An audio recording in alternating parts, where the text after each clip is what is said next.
커피를 하루 한 컵 마시면 심혈관 질환 원인으로 인한 사망 위험을 낮출 수 있다. 이런 연구 결과가 나왔습니다. 아니, 이렇게 좋은 결과가 있는데 박 PD는 왜 커피 끊으셨어요?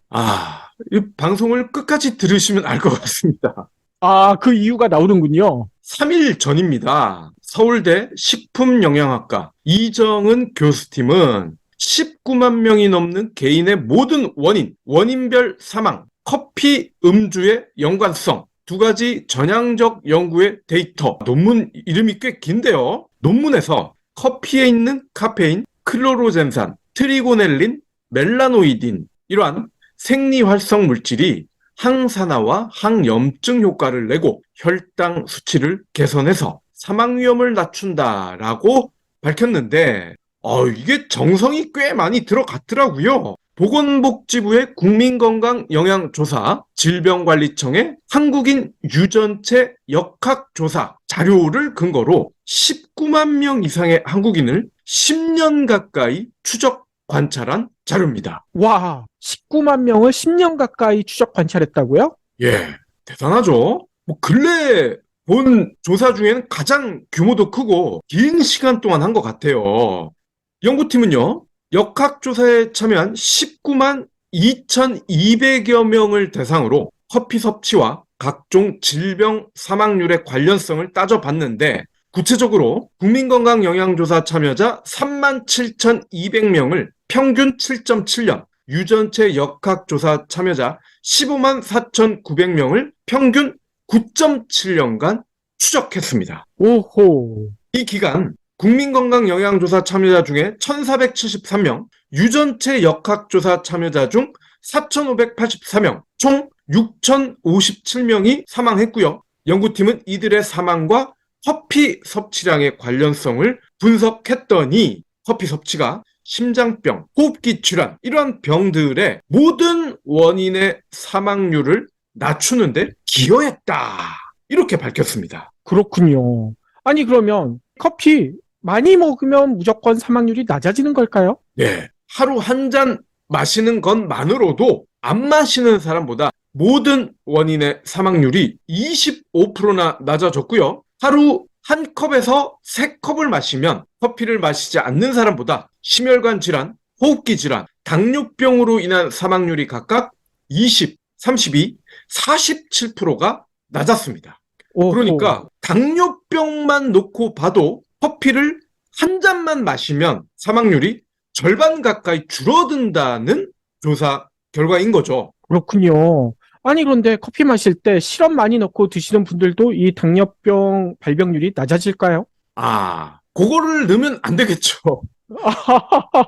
물론 이번 조사에는 시럽이나 설탕을 넣는지 안 넣는지 이에 대한 이야기는 없습니다. 자, 근데요, 이번 조사는 커피를 적당히 마시면 사망 위험을 낮춰준다. 이렇게 결론이 납니다. 이번 결과는 영양학 분야 국제학술지인 국제식품과학 영양저널 최근호에 실렸대요. 애청자 여러분들은 결과에 대해서 어떻게 생각하십니까? 열심히 조사한 것 같고 많은 인원을 대상으로 했기 때문에 믿으라라고 얘기하고 있긴 하지만 좀 잘 믿기지가 않는 것 같아요. 그쵸. 제가 역학조사, 코호트 분석 전문가는 아니지만 한 가지 확실히 말할 수 있는 건 조사에 참석한 사람들이 커피만 마셨거나 커피만 거부하지는 않았다는 점입니다. 즉, 커피를 마신 사람들도 밥을 비롯한 다양한 음식이나 커피가 아닌 차를 마셨다는 뜻이죠. 커피를 마시지 않은 사람들 역시 생존을 위해서는 당연히 밥을 먹어야 되고요. 몸에 해로울 수 있는 특정 먹거리를 먹었을 가능성이 큽니다. 하지만 이러한 통제 없이 그냥 커피를 마신 사람과 마시지 않은 사람들을 나누어서 결과를 냈습니다. 그러니까요. 거기다가 건강에 치명적이라고 알려져 있는 담배나 술, 이것과의 상관관계에 대해서도 정확히 얘기하지 않아가지고 좀 많이 이 통계 결과를 믿기가 힘들 것 같아요. 맞아요. 그리고 만병의 원인인 스트레스. 이 조사에 참여한 분들이 어떤 직업을 가지고 계신지, 즉 스트레스를 많이 받는 분인지 덜 받는 분인지 이러한 정보도 전혀 없습니다. 그러니까요.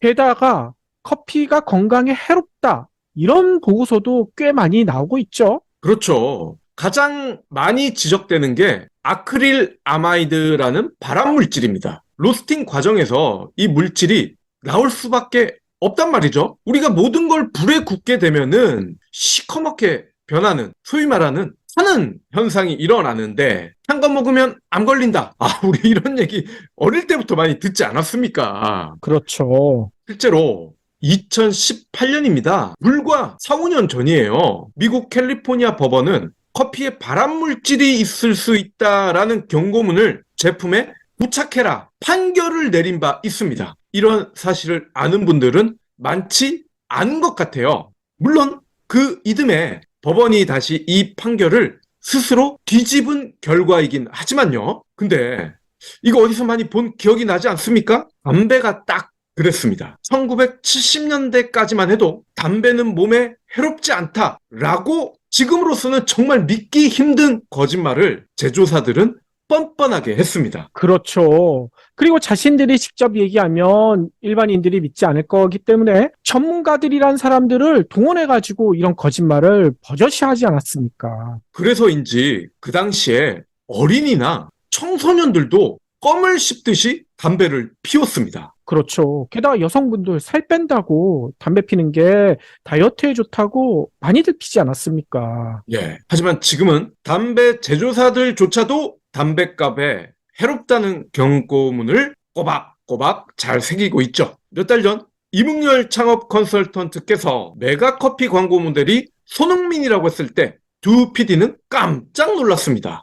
저가 커피가 몸값 비싼 손흥민을 이라는 놀라움, 그리고 메가커피에 대한 두 PD의 무관심에 대한 놀라움, 아마 둘 다였을 겁니다. 그렇죠. 저는 메가커피 한 번도 마셔본 적이 없어가지고 진짜 놀랐었어요. 네, 저는 심지어 집 앞에 메가커피가 있는데 등신대라고 하나요? 모델이 실제 키만한 이 등신대를 갖다 놨는데 그게 나중에 알고 봤더니 손흥민이더라고요. 아이고, 그거 보고도 손흥민인지 몰랐어요. 저 손흥민이라고는 상상도 못했죠. 어떤 아저씨인 줄만 알았죠. 자, 근데 손흥민 광고가 넉 달이 지난 지금 난리가 났습니다. 메가커피 본사가 가맹점주들에게 30억의 광고비를 분담시키겠다 통보를 했단 말이죠. 유명 프랜차이즈 본사가 예전부터 써먹었던 갑질을 메가커피가 그대로 따라하고 있습니다. 아이고, 아니, 가맹점주들에게 이 광고비 내라고 하는 건 너무한 거 아닙니까? 그러게 말입니다. 물론 이게 법적으로는 정해져 있어요.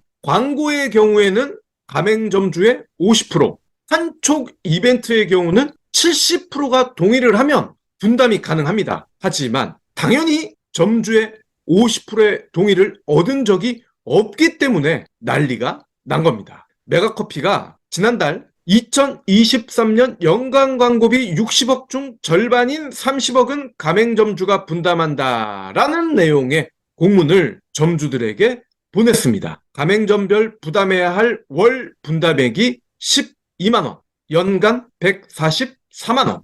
점주들 사이에서는 우리와 상의도 안 해놓고 손흥민을 광고로 써놓고 이제 와서 왜 비용을 우리한테 떠넘기냐 욕을 할 수밖에 없죠. 그러니까요. 반면 본사와 제3자들은 손흥민을 쓰면 그래도 가맹점도 효과를 보지 않을까? 월 12만 원이면 그렇게 큰 돈은 아닌 것 같은데? 라면서 그냥 넘어가자는 식입니다. 아하. 근데 12만 원 벌려면 커피를 몇 잔을 팔아야 되는데요. 그렇죠. 메가커피 측은 마케팅을 원하는 일부 가맹점이 있었다. 이렇게 해명을 합니다. 물론 일부는 있었겠죠. 근데 그 일부가 과연 메가커피 본사와 아무런 이해관계가 없는 순수한 자영업자일까요? 아, 본사 관계자 친인척일 가능성도 높겠군요. 그렇죠. 그리고 본사 임직원이 차리는 경우도 있을 겁니다. 즉, 광고의 목적이 가맹점을 위한 것일 뿐이지 본사 좋으라고 한 거 아니에요 라고 핑계를 대고 있는데 여기서 이해되지 않는 팩트들이 속속 등장합니다.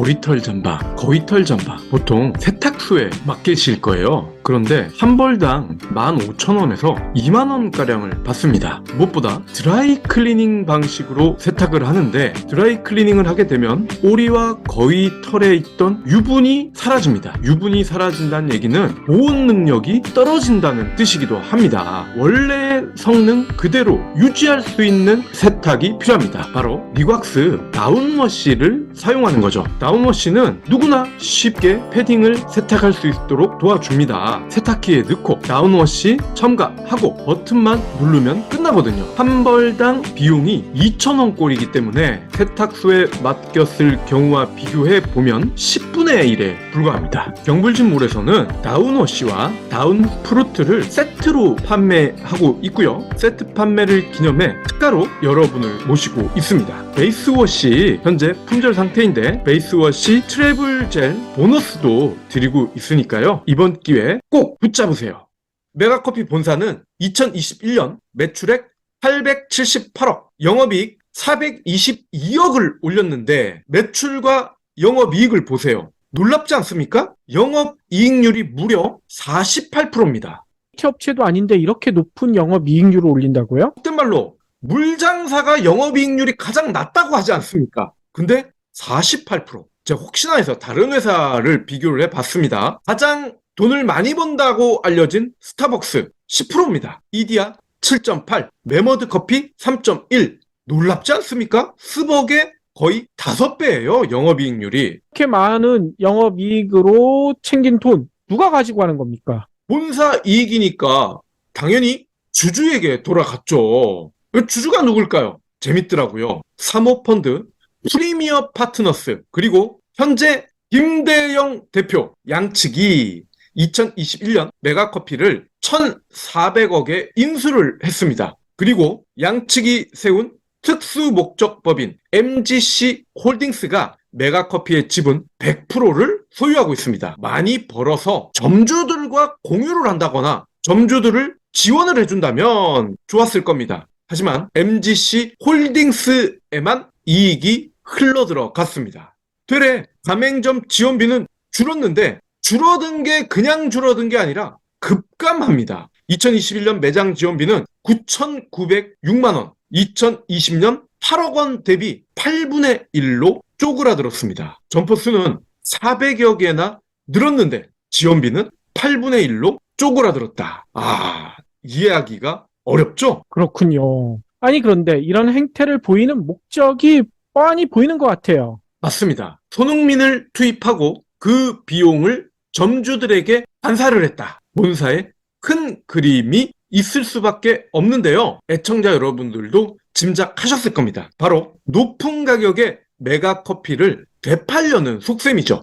왜? MGC 홀딩스 이름만 들어도 알 수 있잖아요. 특수 목적 법인이 왜 존재합니까? 얘네들은 물건을 싸게 사서 물건을 비싸게 파는 것만이 지상 최대의 목적인 그런 조직입니다. 나이키 운동화도 아니고 수많은 사람의 밥줄이 걸린 사업체를 이렇게 쉽게 리세일을 하려고 합니다. 그렇군요. 아니 그런데 이런 와중에서도 메가커피 가맹점은 크게 늘어나고 있더라고요. 심지어는 저희 동네에 생겼어요. 네. 그때 방송할 때는 공사 중이라고 했는데, 장사가 잘 되나요? 문을 열었는데 너무 크게 열었어요. 예, 메가커피는 조그만 매장일 줄 알았더니 와, 웬만한 스타벅스 매장만한 그런 크기로 열었더라고요. 이 PD님이 거기서 결제를 하셨으면 은평점 대박 날 것 같은데요. 아니요, 저는 앞에 지나가만 봤습니다. 손흥민 등신대만 보고요. 안타깝네요. 메가커피 은평점, 장사가 잘 안 될 것 같습니다. 메가커피 가맹점, 말씀하셨다시피 12월 기준으로요, 2,185개입니다. 근데 지금도 너무 많은데, 바퀴벌레처럼 많은 것 같은데, 본사의 목적은요, 4,000개라고 하네요. 4,000개. 앞서 공유한 커피 마시면 장수한다는 조사 결과, 그리고 메가커피 광고 모델이 손흥민이라는 사실, 그리고 메가커피 점주들이 뒤처리를 하고 있다는 현실, 어떤 연관성이 있을까요? 그저 우연일까요? 커피 마시면 장수한다던디? 그런데 스타벅스는 비싸잖아. 그럼 집에서 내려 먹을까? 몇 번 해보니까 이거 귀찮네. 그럼 저가 커피를 먹어볼까? 매일 마셨으니 나는 장수하겠지? 에이, 그래도 저가 커피만 어떻게 매일 먹나? 가끔은 스타벅스 커피도 마셔야지. 집에서 그러면 스페셜티 커피를 마시면서 럭셔리한 커피를 즐겨볼까? 이런 식으로 커피 소비에 대한 무한 루프가 생기는 겁니다. 무한 루프가 생기면 저가 커피든 고가 커피든 원두 커피든 가루 커피든 커피와 관련된 거의 모든 산업에는 긍정적인 효과가 생길 겁니다. 그렇기 때문에 미국 법원에서도 2018년 발암물질 경고를 기재해라 라고 판결을 내렸지만 이듬해 뒤집어졌다고 말씀을 드렸습니다. 왜 뒤집어졌을까요? 네로라 하는 로펌, 변호사들 누구 돈 받고 일을 했겠습니까? 커피 관련 업자들로부터 막대한 돈을 받아서 결국 법원 판결을 뒤집어 냈고요. 커피 업자들은 그 돈을 어디서 뽑아내겠습니까? 소비자들에게 뽑아냅니다. 이렇게 무한 루프를 만들어서 말이죠. 그러니까요. 아무튼 이런 이유 때문에 박 PD가 커피를 끄는 것 같은데, 저는 오늘 방송에서 제일 놀란 점은 메가 커피 하면 저가 커피인데, 이 저가 커피를 팔아서도 영업이익률이 48%나 된다. 와, 그러면 그 커피의 원가가 얼마인지 너무나 궁금해지네요. 그리고 제가 커피를 끄는, 영원히 끊을 수는 없겠지만 현재 많이 줄인 이유가 하나 더 있습니다. 커피를 마시면 보통 잠을 깬다, 각성이 된다, 이렇게 이야기를 합니다. 실제로 카페인에 민감하신 분들은 그런 효과가 크게 오기도 하고요. 그런데 카페인이라든지 이렇게 각성 효과를 일으키는 물질들이 각성을 하게 되는 메커니즘이 있는데 바로 뇌에 작용을 하기 때문입니다. 그러니까 카페인이나 각성과 관련한 물질들은 뇌를 자극시켜서 우리 몸을 잠을 깨게 만든다든지 기분을 좋게 만든다든지 한다는 거예요. 즉 커피를 마심으로써 인위적으로 뇌를 자극을 한다는 거고요. 이러한 인위적인 자극, 자연스러운 일이 아니기 때문에 중장기적으로는 뇌, 우리 몸에 해로울 수가 있다는 겁니다. 그래서 저는 최근에 커피를 끊었습니다. 그렇죠. 이게 나이가 들면 들수록 다들 아시다시피 이 커피 마시면 진짜 뇌에 자극이 너무 많이 가게 돼서 잠도 제대로 못 자요. 그러니까 낮에 뭔가를 많이 일을 해야 된다, 공부를 해야 된다라고 하시는 분들은 굳이 끊을 필요까지는 없겠지만 오후에 저녁에 커피를 마시는 건 분명히 안 좋은 일인 것 같아요. 주셔서 감사합니다. 하트 투척, 댓글 남기기, 링크 공유, 계좌 후원 등 경불진 두 PD에게 힘을 보태주세요. 더 좋은 내용으로 보답하겠습니다.